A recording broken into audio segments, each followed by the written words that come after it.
So this is a really great question. And as with anything, it's a combination, right?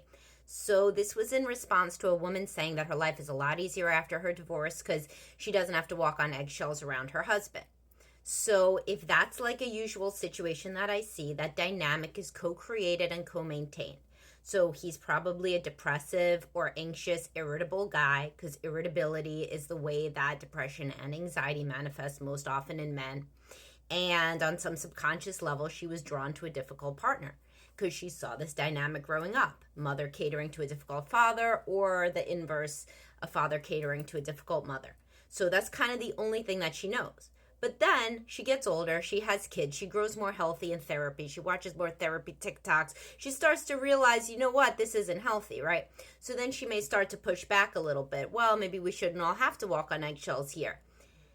And in early stages, obviously, any change of dynamic doesn't go well because the other partner is being pushed to change and examine themselves in ways that they don't want to, and to think of themselves as difficult when before they thought of themselves differently, right?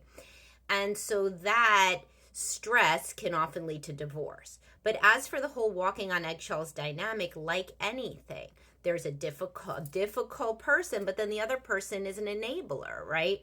And so there's one problem and one martyr. And this always comes from stuff that you saw. This is the template that you were raised in. But then if you stop trying to do those behaviors, you stop trying to tiptoe around the person's mood, you start saying, well, you know what, if they burst into tears or they yell, then that's kind of a them problem. Well, at the beginning of that, if it's not like in therapy and it's not like this whole agreed upon initiative to change the dance, then it's just one person trying to grow more healthy. The other person is pushing back to stay in homeostasis, and then there is frequently tremendous conflict that leads to the end of the relationship.